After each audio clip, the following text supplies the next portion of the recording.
अच्छा, मेरी आपके साथ जो कह लीजिए एक मुख्तसर सी बातचीत है ना, वो एक इमोशन, एक जज्बा, एक ज़हनी कैफियत के हवाले से, और उस इमोशन को, जज्बे को, कैफियत को कहते हैं पछतावा। हमने सीख लिया होता है ना लेसन, उससे पिछली हालत पछतावा ही होती है, उसके बगैर वो टर्न नहीं हो सकता। यानी जहाँ जब तक वो पेन नहीं होती ना, तकलीफ़ नहीं होती कि यार ये कुछ गलत हुआ है और जो गलत हुआ है ये मुझे ठीक कर देना चाहिए था, ये एक, मैं आपको बताना चाहूँगा, बज़ाहिर रिग्रेट या जो कह लीजिए जो पछतावे का वर्ड है, रिग्रेट का वर्ड या पछतावे का जो वर्ड है, वो बज़ाहिर एक नेगेटिव वर्ड है। ठीक है जी, पछतावे नहीं होने चाहिए, पछतावा को बुरी चीज़ है, पछतावा को अच्छी चीज़ नहीं है।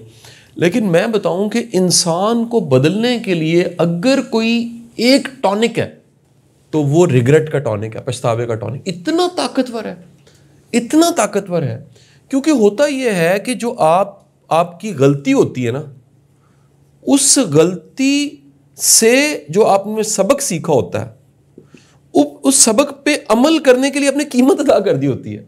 एक न्यू एक्शन, नए अमल के लिए, न्यू स्ट्रेटजी के लिए, गलती, सबक सीखा, फिर न्यू स्ट्रेटजी, न्यू एक्शन बनाया, ये प्रोसेस इतना खूबसूरत है कि ये सबक जो आपने सीखा होता है, जिसको मैं इस तरह करके ब्रैकेट में कर रहा हूं, ये सबक आम असबाक जो कॉपी किताब स्कूल कॉलेज यूनिवर्सिटी और टीचर बताते हैं उससे ज़्यादा कीमती होता है, क्योंकि इसमें आपने भुगता होता है, आपने फेस किया होता है, आपने उसको एक्सपीरियंस किया होता है, पेन को।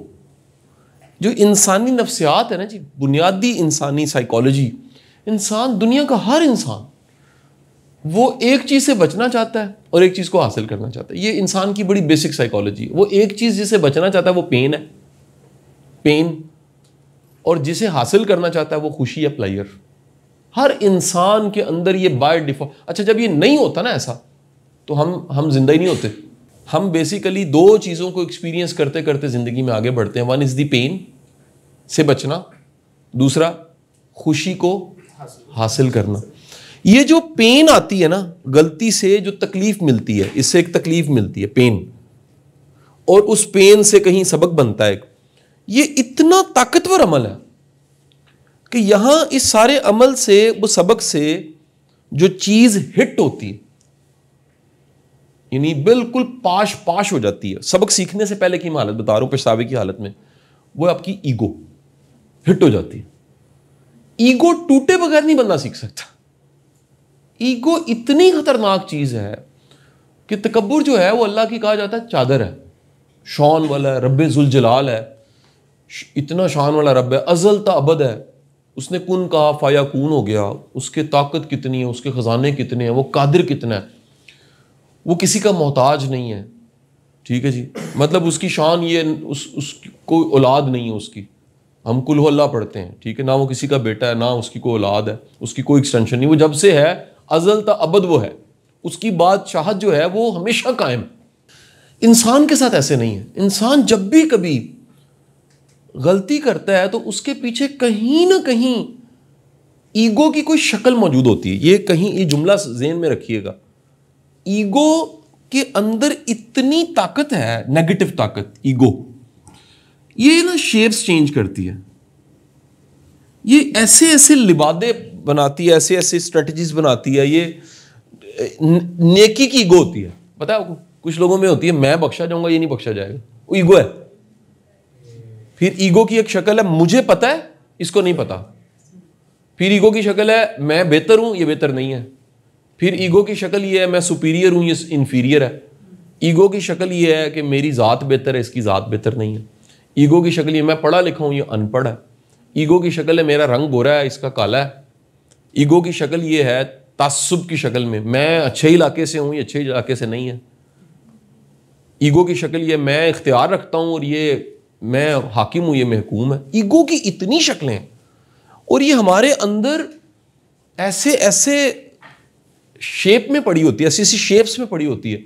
बाज़ औक़ात हमें भी नहीं समझ आती है ईगो है, नहीं समझेगी।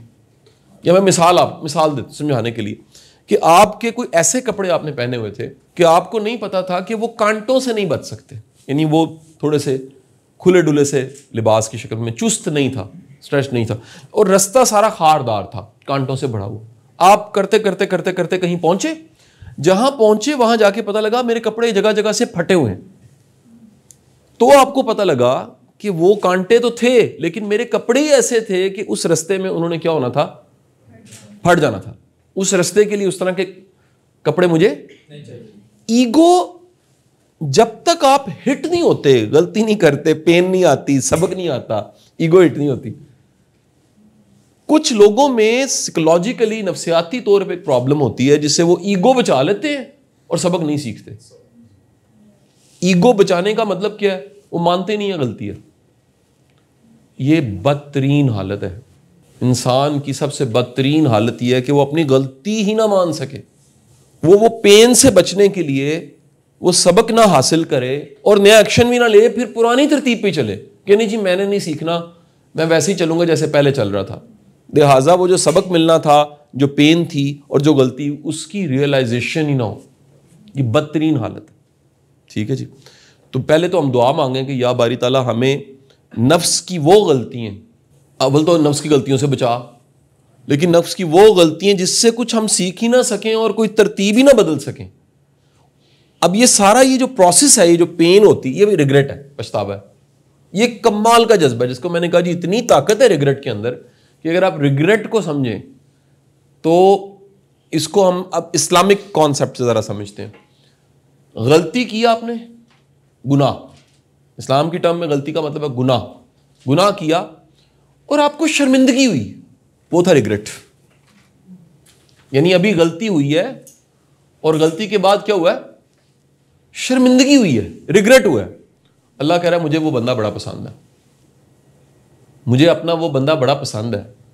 गुनाहगार सारे खड़े हैं, अल्लाह के रसूल फरमाते हैं गुनाहगारों में बेहतर गुनाहगार, गुनाहगारों में भी एक बेहतर गुनाहगार है, वो है जिसके पास शर्मिंदगी है, जो शर्मिंदा है कि या बारी ताला मेरे से गलती हो गई है, ठीक है जी, तू माफ करने वाला है, तेरा तो तारुफ ही ये है।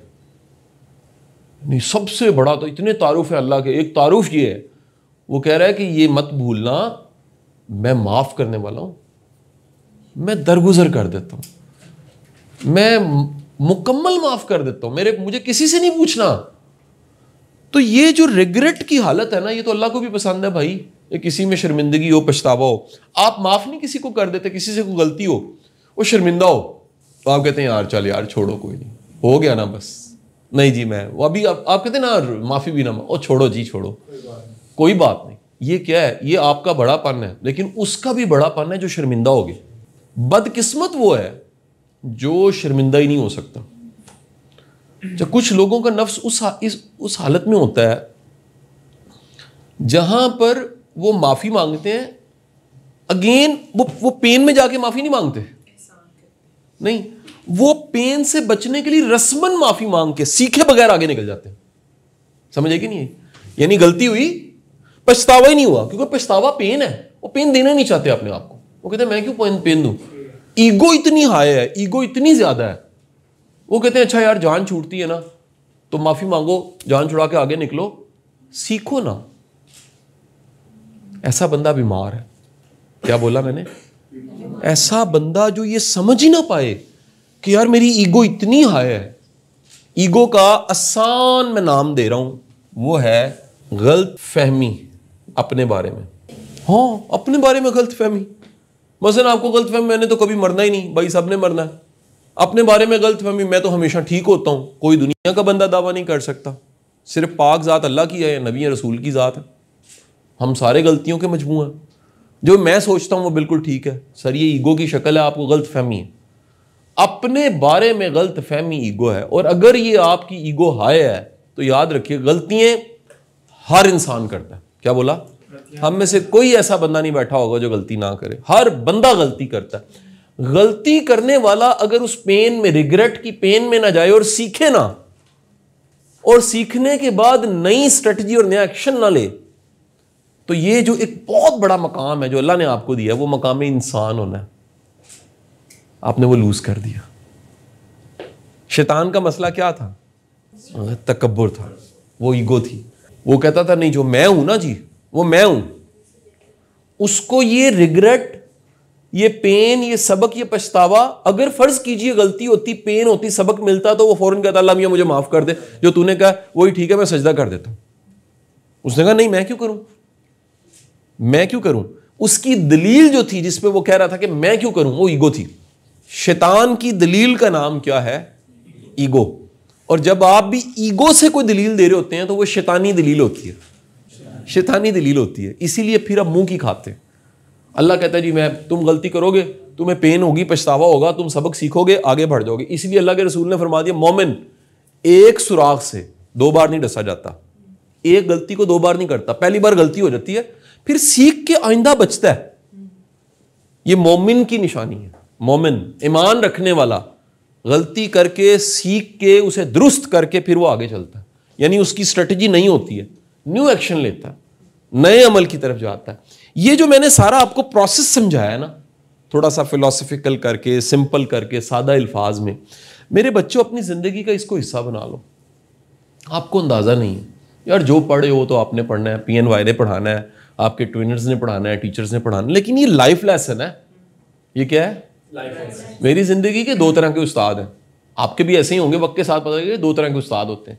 एक होते हैं क्लासरूम टीचर्स, ठीक है जी, और एक होते हैं लाइफ टीचर्स, जिंदगी के उस्ताद। तो जो जिंदगी के उस्ताद होते हैं ना, उनकी सिखाई बातें सारी जिंदगी साथ चलती, सारी जिंदगी, वो कभी नहीं जाया जाती, वो कहीं ना कहीं आपके काम। ये लाइफ लेसन है कि कभी भी रिग्रेट आए, फौरन कहें जी अल्लाह मियां मुझे माफ कर दे, या बारी ताला। आप कभी गौर कीजिए, जो वाकया है ना यूनुस अलैहिस्सलाम का, कितना खूबसूरत वाकया। वाकया क्या है? मछली के पेट में चले गए। मछली के पेट में अंधेरा होता है, कुछ दिख नहीं रहा होता। आपके ऊपर 2 रजाइयां डाल दी जाए ना, ज्यादा 4 रजाइयां रख दी जाए, गद्दे, बिस्तरे, तकिए, आप हिल नहीं सकते उसके वजन से। ऐसे होता है ना जी। या फर्ज करें आपके ऊपर को 2 तकिए रखे, ऊपर छलांग आपके ऊपर लगा दे, आप कहते हैं मुझे छोड़ो, ट्रैप हो जाते हैं ना। आपकी बेबसी होती है, आप अपना जोर लगा के उठ नहीं सकते। मछली के पेट में अंधेरा भी है और इतना वजन और इतना लोड है कि वो एक बेबसी है कि अपने जोर से, अपनी कोशिश से आप निकल नहीं सकते। उस वक्त में वो दुआ अल्लाह ताला उन्हें दे रहा है, ठीक है, जिसे क्या कहा जाता है? दुआए आयत करीमा की शक्ल में। और वो आयत करीमा क्या है? अब उसका मतलब क्या है? या बारी ताला तू पाकज़ात है, तेरी तो इतनी शान है, तू तो गलती से मावरा है, गलती करता ही नहीं है, तू तो शान वाला रब है, मैं जालिमों में से हूं। यानी एक तेरी शान है, एक तेरी क्या शान कि तू शान वाला रब है, और दूसरा मेरी क्या औकात कि मैं जालिम हूं अपने ऊपर, मैं अपने ऊपर जालिम हूं। मैंने किसी का भला क्या करना, मैंने तो खुद अपने गलती कर दी मैंने। और ये पछतावा अल्लाह को इतना पसंद आया, ये दुआ अल्लाह को इतनी पसंद आई कि आप देखिए, ये दुआ आज तक कोई भी मुश्किल में, मुसीबत में, कहीं भी होता है, वो ये दुआ पढ़ता है, उसकी मुसीबत ख़त्म हो जाती है। अल्लाह को अपने उस प्यारे की, यूनुस अलैहिस्सलाम की दुआ इतनी इल्तिजा इतनी पसंद आई, इतनी पसंद आई कि जब भी कभी आप किसी जगह स्ट्रक हो ज़िंदगी में, आपका रास्ता ना निकल रहा हो, आपकी परेशानी हल ना हो रही हो, आपकी बेबसी ख़त्म ना हो रही हो, आप जाए नमाज डालें, बैठ जाएं, बात करें ना अपने अल्लाह से। यार अपनों से तो बात होती ना, वो तो जगह जगह कहता है मेरा बंदा, मेरा बंदा। वो कुरान की आयत का मफहूम है कि मेरा बंदा जब मेरी तरफ रजू करता, कहता, मानता है कि आप मुझे माफ़ कर दे बारी ताला, मैं उसे माफ़ कर देता हूँ। क्यों माफ़ कर देता हूँ? क्योंकि मैं तो हूँ ही माफ़ करने वाला, ये उसकी शान है। तो आप उस रिग्रेट को, उस रिग्रेट की हालत में वो जो दुआ मांगी, उस पछतावे की गलती होगी जी, बारी ताला तू शान वाला रब है, तू पाक ज़ात। अच्छा एक और बात सुनिए, ये जो ईगो वाला बंदा होता है ना, उसकी एक और निशानी होती है। ये बड़े बारीक नुक्ते की बात कर रहा हूँ। ईगो वाला बंदा किसी भी सिचुएशन में जैसे स्टक होता है ना, वो फौरन किसी को इल्जाम देना चाहता है, इसका कसूर है, अपने पे नहीं लेगा। वो कभी नहीं कहेगा मैंने गलती की है, वो कहेगा जी नहीं नहीं नहीं नहीं नहीं, ये सारा कसूर इसका है, टीचर का है, दोस्त का है, फलाने का है, मुल्क ही ठीक नहीं, शैतान पे डाल देगा। शैतान साइड पे खड़ा कहेगा यार भाई खुदा दा नाम ले, तेरा अपना कसूर है।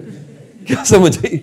कसूर भाई तेरा अपना है कि मैंने बॉल फेंकी, तेरी ईगो ने पकड़ ली, और तूने कहा जी बस मैं ठीक हूँ। सो मेरे भाइयों और बहनों, ये ज़रा समझिए साइकोलॉजी। ये कॉमन प्रॉब्लम्स हैं हमारे इर्द गिर्द, ये कॉमन करेक्टर्स हैं हमारे इर्द गिर्द। ये बड़े लोग हमारे इर्द गिर्द ऐसे हैं, और हम भी बाज़ औक़ात होते हैं जहाँ पर हम मानने को तैयार ही नहीं होते। फॉर निशानी बता दी ईगो वाला बंदा, ईगो वाला बंदा कभी भी अपनी रिस्पॉन्सिबिलिटी को और अपनी गलती को नहीं मानेगा, और ये एक अजाब की शक्ल है, एक अजाब की शक्ल। देखिए ना, अजाब की शक्ल क्या होती है? एक बंदा अपना नुकसान कर रहा है, उसको पता नहीं लग रहा अपना नुकसान कर रहा है। एक बंदा जो अपना नुकसान कर रहा है उसको पता लग रहा है, वो क्या करेगा? वो ठीक कर लेगा। लेकिन एक बंदा जो अपना नुकसान कर रहा है और उसे पता ही नहीं लग रहा कि वो अपना नुकसान कर रहा है, अगर उसे नहीं पता लग रहा, यार ये कितनी बड़ी हमाकत है, ये कितना बड़ा अजाब है, ये कितनी बड़ी मुसीबत है कि किसी को ये पता ही नहीं लग रहा कि मैं अपना नुकसान कर रहा हूँ। सो मेरी आपसे गुजारिश ये है, इस तरह का लेक्चर, इस तरह की गुफ्तगू बाज़ औक़ात किसी को जगाने के लिए होती है। मैं हमेशा कहता हूँ, देखो इस कमरे में यहाँ बातचीत करते हुए जो चीज़ें रिकॉर्ड होती हैं, बाद में अपलोड हो जाती हैं, बहुत लाखों लोग उसे सुन लेते हैं। कितनों के लिए वो हदायत का सामान बन जाता है, कितनों के लिए वो आसानी का सामान बन जाता है, कितनों के लिए तौबा की तौफीक बन जाती है, कितनों को अल्लाह याद आ जाता है। हमारे बुज़ुर्ग वासिफ़ अली वासिफ़ साहब फरमाया करते थे, जिस महफिल में बैठो अगर वहाँ बैठ के अल्लाह याद आए तो वो बरकत वाली महफिल है। ये बुज़ुर्गों के फरमान है। वो ये नहीं, वो कहते थे अल्लाह वाले की निशानी ये है कि वहाँ बैठ के अल्लाह याद आता है, दुनियादार के पास बैठ के दुनिया याद आती है। तो ये आपकी एक सेल्फ रिफ्लेक्शन की शक्ल है। आपके मैंने अंदर को कहीं एक्सरे निकाल के उसका सामने दिखा दिया कि अगर आपको रिग्रेट नहीं होता, अगर आपको पछतावा नहीं होता, भाई आप सोचें ज़रूर, आपके साथ कोई फिर प्रॉब्लम है। अगर आपको पछतावा, गलती तो छोड़ ही नहीं सकती, गलती रहती रहती है, जितना मर्जी अक्ल आ जाए, समझ आ जाए, हाँ कम हो जाती हैं वक्त के साथ, गलतियाँ कम होती हैं, क्योंकि वक्त के साथ साथ तजुर्बा बढ़ता है और असबाक ज़िंदगी के लेसन्स बढ़ जाते हैं। आपने इतनी खे खा ली होती है, आपको समझ आ रही है ये चीज़ का नतीजा ये है, ये नतीजे का नतीजा ये है, ये चीज़ का नतीजा, लिहाजा ये तो नहीं होनी, अब नहीं करते ना, नहीं हो जानी है, आप करें ना करें हो जाएगी, हो जाएगी। फिर कोई सबक आएगा, पेन आएगी, पछतावा आएगा, सीखेंगे नई स्ट्रेटजी, नयापन। देखे ना, हर एक सेलफोन है एप्पल, उसका नया वर्जन आ गया। तो आपने जब गलती की होती, पेन आती, सबक सीखते हैं, आपका एक नया वर्जन आता है, आप और निखर के और ज़बरदस्त तरीके से अपने अगले चैलेंज को देखते हैं, ज़िंदगी को देखते हैं। और मकसूद भी यही है, अपने रब को, अपने बंदे से मकसूद ये है, और बेहतर हालत में, और शानदार हालत में, पहले से बेहतर हालत में, पिछले दिन से बेहतर हालत में वो हो। सो इस पावर ऑफ रिग्रेट को आपने अंडर एस्टिमेट नहीं करना। और ज़िंदगी में कहीं भी, मेरे बच्चों, कहीं भी गलती होती है, अगर वो इंसान के लेवल पे है, यार बंदे से जाके माफ़ी मांग लो, को यार मैं बड़ी माजरत करता हूँ, उस टाइम पे मेरे से गलती होगी। और अगर वो कह लीजिए गुनाह है, अल्लाह से माफ़ी मांग ली, पूरे यकीन के साथ मेरा रब माफ़ करने वाला है, उसका तारुफ ही यही है, वो माफ़ करने वाला है, इंतहाई माफ़ करने वाली ज़ात है, करीम ज़ात है, रहम करने वाली ज़ात है, रहमान रहीम ज़ात है। तो माफ़ करने वाले रब से आप अपनी गुनाह, उसकी रहमत बेहिसाब है। गुनाह तो थोड़े से हैं, गुनाहों की तादाद कितनी होगी यार, वो शुमार की जा सकेगी, उसकी रहमत तो बेशुमार है। तो अपने आप को उसी वक्त में सोरी करके, अल्लाह मियाँ मैं माफ़ी मांगता हूँ, जाए नमाज बिछाएं, 2 अथरू फेंकें, तो शान वाली ज़ात है, मैं ज़ालिमों में से हूँ, माने और आगे चल पड़े। आपकी एक नई ज़िंदगी, एक नया वक्त, एक नया ज़माना ज़िंदगी में शुरू हो जाएगा, और आप खुद हैरान होंगे कि कितनी बरकत बढ़ी है। इसीलिए रोज़ जो बुज़ुर्ग थे ना, वो कहा करते थे कि रोज़ इस्तग़फ़ार करें, रोज़ इस्तग़फ़ार करके सोएं, रोज़ अपने दिन की क्लोजिंग करें कि या बारी ताला वो गुनाह जो मुझे याद हैं या नहीं याद, मुझे माफ़ कर दे, मैं बड़ा कमज़ोर हूँ, तू माफ़ करने वाला है, मुझे माफ़ फरमा दे। डन जी, आपका बहुत बहुत शुक्रिया, थैंक यू, बड़ी नवाजिश।